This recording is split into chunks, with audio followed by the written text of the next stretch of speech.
Right, మనం pyramid దగ్గర ఉన్నాం. ప్రపంచంలోనే అతి పురాతనమైన ఎత్తైనటువంటి పిరమిడ్ చూడబోతున్నాం. ప్రియులారా, ఈరోజు ప్రపంచంలోనే అతి ప్రాచీనమైన ఎత్తైనటువంటి ఈజిప్ట్లో ఉన్నటువంటి గీజా పిరమిడ్ గురించి మనం తెలుసుకోబోతున్నాం. ఈ పిరమిడ్ వయసు వచ్చి 4500 సంవత్సరాలు. అంటే క్రీస్తు పూర్వంలోనే 2580 సంవత్సరాల్లో ఈ యొక్క పిరమిడ్లు నిర్మించారనేటువంటిది చారిత్రక ఆధారము. ఈ పిరమిడ్ యొక్క విచిత్రాల గురించి మీకు చెప్పే ముందు ఒక విషయం మీతో పంచుకోవాలి. చాలామంది ఇది ఇశ్రాయేల్ ప్రజలు, అంటే మనకు ఐగుప్తు అన్న వెంటనే గుర్తొచ్చేది ఏమిటంటే ఇశ్రాయేలీల యొక్క బానిసత్వం ఉన్నటువంటి దేశం. ఫరోల కాలంలో ఇశ్రాయేలీలు ఇక్కడే ఉన్నారు కదా, వారితో కఠినమైనటువంటి బానిసత్వం, వెట్టి పని అంటే కన్స్ట్రక్షన్, నిర్మాణ పనులు చేయించేవారు ఇటుకలతో అనేటువంటిది. అందుకని చాలామంది ఇశ్రాయేలు ప్రజలతోనే ఫరో ఈ యొక్క పిరమిడ్లు నిర్మించారనేటువంటి కొంతమంది ఆలోచన.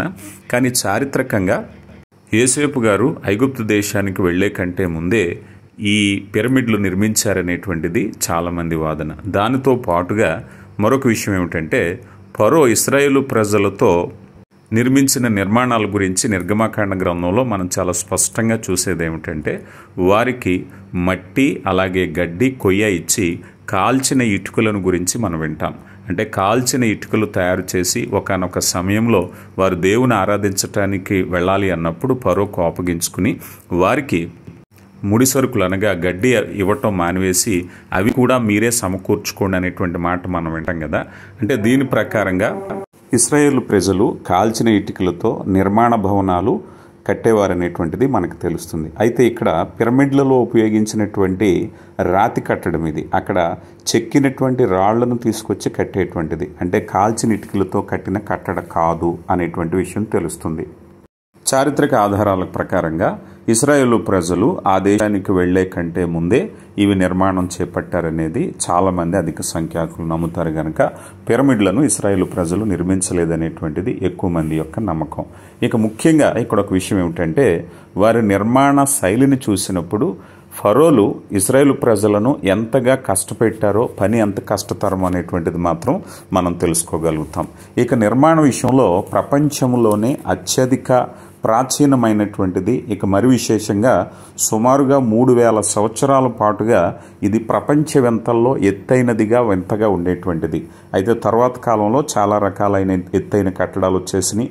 ఇప్పుడు మనం చూస్తే బుర్జ్ ఖలీఫా వచ్చేసరికి 2722 అడుగులు పైగా ఉండటాన్ని బట్టి వీటికంటే ఎత్తైనటువంటిదిగా చెప్పటం మనం చూస్తున్నాం.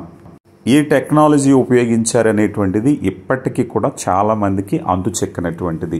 సుమారుగా అక్కడ ఉపయోగించినటువంటి ఒక్కొక్క రాయి, అంటే ఒక ఇటుకగా మనం పోల్చుకుంటే, నేను ఉంచుంటే నాకంటే ఎత్తుగా ఉంటుంది ఒక్కొక్క రాయి, ఇటుక లాంటిది.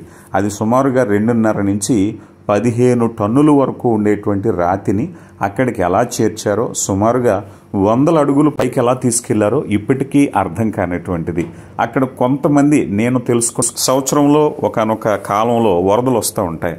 ఆ వరదలు వచ్చినప్పుడు వరద ప్రవాహానికి ఆ రాతిని తీసుకుని వచ్చేవారు కొంతమంది అభిప్రాయం. ఎందుకంటే నైలు నదికి సుమారుగా 50 కిలోమీటర్ల దూరంలోనే ఈ యొక్క పిరమిడ్లు ఉండటం గమనార్హం. ఈ పిరమిడ్లో అలాగ 2.5 టన్నుల నుంచి 15 టన్నుల వరకు ఉండేటువంటి రాళ్లను, ఎన్నో వందల వేల రాళ్లను ఉపయోగించి ఈ ఎత్తైనటువంటి పిరమిడ్లను ఆ రోజుల్లో కట్టారు. సుమారుగా ఈ పిరమిడ్లు కట్టడానికి 20 నుంచి 30 సంవత్సరాల కాలం పట్టుంటేటువంటిది చరిత్రకారుల యొక్క అంచనా. వాస్తవానికి ఈ పిరమిడ్ల మీద రకరకాల అభిప్రాయాలు ఉన్నాయి. కొంతమంది అవి సమాధులని, కొంతమంది అంతరిక్ష పరిశోధనలు నిర్మించడానికి చేశారని. నేను అక్కడ ఉన్నటువంటి వారిని కొంతమందిని అడిగినప్పుడు వారు నాకు చెప్పిన సమాచారం ఏమిటంటే ఇది ఆ రోజుల్లో రాజులు ప్రజలకు ఆహారం అందించడానికి, పని కల్పించడానికి ఏర్పాటు చేసిన నిర్మాణాలని కొంతమంది చెప్పారు. ఏదేమైనా చారిత్రకంగా 3 రాజుల కాలంలో ఈ పిరమిడ్లు అనేవి నిర్మించడం జరిగింది. మొట్టమొదటిది కుఫు అనేటువంటి రాజు, అంటే ఫరో కాలంలో నిర్మించారు. ఆ తర్వాత అతని కుమారుడైనటువంటి ఖఫ్రే అనేటువంటి ఆయన, మూడవదిగా మౌన్కెర్ సిర్కా అనేటువంటి ఆయన, ఈ 3 కాలంలో ఈ పిరమిడ్లు నిర్మించడం, ఆ తర్వాత ఆ రాజుల్ని అవి సమాధులుగా మలచడం కూడా చరిత్రకంగా మనం తెలుసుకుంటాం.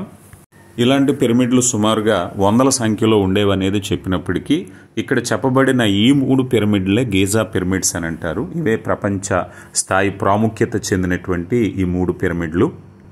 ఈ రోజుల్లో ఏదైనా ఒక బిల్డింగ్ కట్టాలంటేనే ఎంత టెక్నాలజీ ఉపయోగించాలో, ఎంత కష్టమవుతుందో మనకు తెలుసు.